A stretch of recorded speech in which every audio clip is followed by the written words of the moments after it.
안녕하세요. 4월 23일 아침 브리핑 시작하겠습니다. 먼저 한국의 코로나 추이입니다. 4월 22일 0시 기준 확진 환자 11명 증가, 완치 64명 증가, 사망 1명 증가, 격리 치료 중인 환자 54명 감소, 검사 중인 환자는 12,121명으로 큰 변동 없습니다. 확진 환자 증가 수가 계속 10명 내외가 유지되면서 격리 치료 중인 환자가 계속 줄어들고 있습니다. 하지만 검사 중인 환자가 여전히 12,000명대를 유지하고 있는 부분은 눈여겨봐야겠습니다. 해외 코로나 추이입니다. 확진자는 7만여 명 증가해 250만 2천여 명, 사망자는 5천여 명 증가해 17만 6천여 명입니다.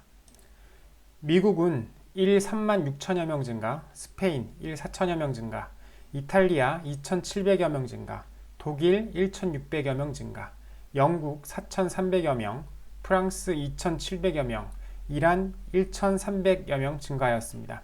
미국은 다시 1확진자가 3만 명대를 넘고 있는 반면 유럽의 1확진자 증가세는 조금씩 완화되고 있습니다. 하지만 여전히 미국과 유럽 모두 무시하지 못할 숫자입니다. 국내와 해외 증시 및 주요 투자 지표입니다. 달러 인덱스는 100.3대로 상승, 원달러 환율은 1232원대로 상승, 금은 트로이 온즈당 1735대로 상승, 원유는 8.0대로 큰 폭으로 하락, 코스피는 어제 0.89% 상승했고요. 코스닥은 1.02% 상승하였습니다. 일본은 0.74% 하락하였고요. 중국은 0.6% 상승, 유럽은 1.56% 상승하였습니다. 미국은 S&P 500은 2.3%, 나스닥은 2.8%의 큰 폭의 반등을 하였습니다. 현재 미국 증시 선물은 0.3에서 0.5%대의 소폭 하락을 보이고 있습니다. 유가가 8달러대로 폭락한 점, 그리고 미국 증시가 이런 유가 폭락과 코로나 확진자 증가세에도 불구하고 큰 폭의 반등을 보인 점이 인상적입니다. 주요 언론 보도입니다. 미국 증시 반등을 최근 이틀 연속 폭락에 대한 반발 매수, 그리고 트럼프 대통령의 지시 때문이라고 하는데요.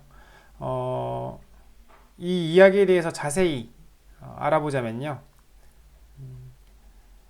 이란 혁명수비대 소속 소형 고속정 11척이 걸프해역 북부에서 훈련 중이던 미 해군과 해양경비대 함정 6척에 일주일 전에 접근을 한 사건이 있었다고 합니다. 무력 충돌 상황으로 이어지지는 않았지만 미국에서는 이란 고속정이 약 1시간 동안 미 함정 주변을 맴돌며 굉장히 접근했다고 하고요. 이 사건에 대해서 트럼프 대통령은 이란 함정들이 미 군함을 도발할 경우 격침하라는 지시를 했고, 이 지시가 국제 유가를 밀어올렸고 반등한 유가가 주가 상승을 부추겼다고 하는 것이죠. 여기서 국제 유가는 현재 국제 유가가 아니고 유가 선물을 얘기하는 것입니다. 또한 스티븐 무누신 미국 재무장관은 늦 여름까지는 코로나 확산 방지를 위한 봉쇄, 락다운이 대부분 풀릴 것으로 기대한다고 시장에 기대감을 불어넣었다고 하고요. 또 전날에 미 상원에서 약 600조 원 규모의 코로나19 추가 지원 패키지를 통과시킨 것도 투자 심리에 도움을 줬다고 합니다. 이 패키지의 핵심은 중소기업을 위한 급여보호 프로그램 자금 3,210억 달러를 추가하는 것이었다고 하고요. 하원에서 표결이 통과하면은 이 지원책이 통과되게 되겠습니다. 또한 이 대표적 안전자산인 금 가격도 뛰었다고 합니다. 그리고 미달러화도 강세입니다. 보통 이 미달러화와 금 가격은 보통 상반되는 움직임을 보이는데요. 지금은 동일하게 강세를 보이고 있습니다. 시장이 굉장히 혼란 상황인 건 분명한 것 같습니다. 제 개인적인 견해로는 증시가 폭등해도 폭락해도 전혀 이상하지 않은 시장입니다. 언론은 어떠한 방향에도 그의 적당한 이유를 만들어내고 있고 앞으로도 계속 만들어낼 것입니다. 몇 가지 확실한 사실은 미국과 유럽의 코로나 확진자는 계속 큰 폭으로 늘고 있다는 것, 그래서 실물 경제에 피해가 계속된다는 것. 그럼에도 피해를 덜 입는 기업들은 있다는 것. 그리고 현금은 더 많이 풀리고 있다는 것입니다. 현금은 지금까지 계속 많이 풀려왔습니다. 그리고 경제가 좋을 때는 이 많이 풀린 현금이 기업들에 몰려서 주가 상승이 있었지만 경제가 좋지 않을 때는 이 자금이 안전자산인 금값으로 몰려 금값이 상승하는 경향을 보였습니다.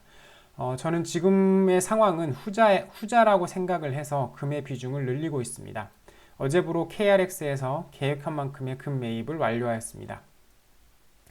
그리고 여전히 일정 부분은 코로나 사태에도 피해가 덜할 저평가된 좋은 기업들의 지분을 갖고 있습니다. 비중은 많이 줄이긴 했지만 최소한의 일정 지분은 계속해서 가져나갈 것입니다. 그 기업들은 코로나 사태의 영향으로 다시 주가가 폭락할 수 있지만 분명히 위기를 잘 버티고 위기가 지나간 후에는 굉장히 빠르게 회복하고 성장할 것입니다. 그러므로 저는 현금 그리고 골드 그리고 저평가된 좋은 기업들의 지분의 밸런스를 유지하면서 이 난세를 극복해 보려고 합니다. 오늘도 즐겁고 보람찬 하루 보내시고요. 모두 건투하시길 바라겠습니다. 감사합니다.